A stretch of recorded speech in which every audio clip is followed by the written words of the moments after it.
classic or traditional karate blocks. We're going to look at agu uke, the face block coming up. We're going to look at Soto uke, the outside block coming in. Uchi uke, the inside block coming up and out. Gedan barai, the low block coming down. And Shuto, the open hand defense.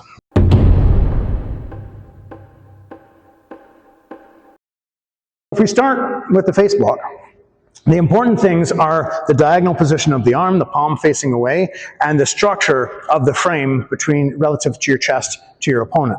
We don't want the arm all the way in front or all the way at the side. There's a natural kind of 45-degree angle where your scapula is set at 0, right? It's your scapular angle, and it's about a 45 degrees. If you're doing a face block without coming into the front, you're a little bit at the side this way. That's about where it is, where you're in neutral position on the shoulder. I want to keep that kind of neutral position with the shoulder. One hand anchors onto one shoulder, my elbow pushes onto my opponent's opposite shoulder here. So I've got that angle on my own shoulder, I attach, my forearm's going across the collarbone. If it was straight across, it'd be going on the neck. The neck doesn't give me much control over the body. I want that diagonal so that it goes across the collarbone, and then I have control over the shoulders and the collarbone. If my opponent tries to come towards me, the shape of the frame will keep this space. And then if I want to turn my opponent or control them, I'm driving forward with the elbow, pulling with the hand to twist this way. If my opponent's trying to come in too much, I can push with the hand or push with the elbow. But if I want to go the other way, just leaning in and pushing with the hand isn't quite as effective, because when I push with the hand only, I go this way, I get distance, I unattach the elbow, right? So the more I do that, the less control I have over the shoulders. So when I want to go that way, I'm going to bring my other arm up, switch my arms, and then I can lead with the elbow. And then I can come in this way and lead with the elbow constantly to get turn and control. Next one we're looking at, outside block.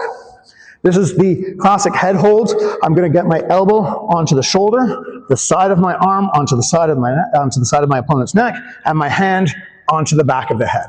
So it's this position and attach. Elbow, arm, hand, and then grab. My fingers are pointing up. If I did my other hand, it would be right on top. This position you commonly see with kickboxing arts like Muay Thai, although any practitioner of Muay Thai that has a little bit of experience will tell you in reality and practical application, this position rarely comes up against someone who's a little bit experienced.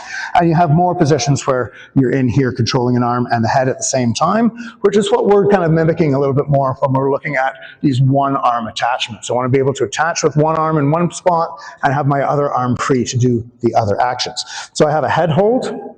I have a double shoulder hold or an arm wedge where I'm keeping space. The inside block next, Uchi uke, is where I come from my underhook. It's my shoulder hold from the bottom. Elbow moves first, hand rotates vertical, grab, make sure I slide the arm against the body, and then pull down. Here, I've got the shoulder under control, I've got a good hold on this side, my arm's close to the body, and that's my position for controlling the shoulder. I can do that on each side. I can control both shoulders, I can control the head, I control single shoulder, low block, controlling the hips. Block the arm out of the way, thumb down to reach in, all the way around and grab the hip on the opposite side. I'll do it on this side so you can see the reach is coming all the way around to the hip. Now if I go and I can't reach to the hip, I step into my side stance, my kibetach, and I go thumb down, reach more until I can come around and get the front of that hip bone. And that's where I grab, and then I anchor my whole arm onto the back. And you notice that my elbow is going to make this big down move here, right? And that's the holding position here, where I'm attached to my opponent. If I turn, they turn. We can't really separate us unless I choose to by making space. The last position was Shuto uke, that open hand block. Now, if I just do the classical block from the set position to the block, it's near perfect. If I have an arm, I do the set position, hand grabs the arm. When I do the block, it allows me just to slide into the right spot. I want to support the elbow from underneath, open hand. That way when I'm grabbing the elbow, if my opponent tries to retract this arm, I'm getting stuck at the elbow joint. That's my grip there. With my own elbow and my armpit, I'm getting stuck at the wrist joint so that I'm on the wrist joint and the hand is bigger. The hand can't get through this small space under my arm. The elbow can't get through this small space with my fingers and hand. The only thing that can move now is the shoulder can articulate quite well, but with my other hand coming down on top, my whole wrist and hand collapses over the back and I can grab the shoulder blade and stop that from moving too. So I have like 3 points of attachment on a single arm, and this gives me a lot of control over this arm. Again, almost near perfect position to the block, right? If my opponent tries to move around, I can flare this elbow out as I need to. So go around behind me, I can flare it out that way to control, I can bring everything into control.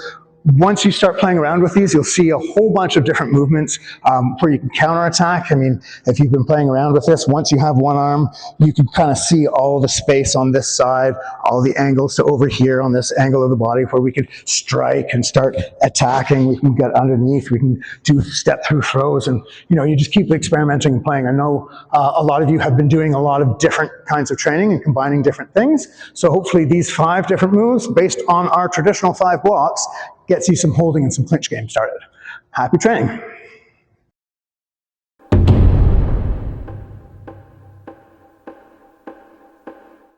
Hey, welcome Thursday Night Crew to the City Karate program again. Today we're going to do something a little bit special. Later on this year I have a new program coming out, the Adaptive Clinch System. It's the ACS program that features an entirely karate-only clinch system. A lot of the times I see instructors and different people are starting to work clinch, starting to work close-range techniques, and they go take a judo class or BJJ class, and they're coming with other techniques coming into karate, trying to integrate them, and it works to a point, but then it doesn't work at some point because the techniques that we're used to aren't being used fully because we're trying to change them and fit something else in there. So the ACS system, the Adaptive Clinch System, is a karate-only, karate-born clinch system where we're using only our karate techniques to answer all the problems and solve the movement capacities of clinch. That program has 10 or 11 positions to it. We're not going to go through the whole thing now because I'm reserving that for the release later on this year. But I do want to go through 5 or 6 positions that we do have that we're using in class today, and that starts to develop some of our more aware clinch program. 3, 2, 1.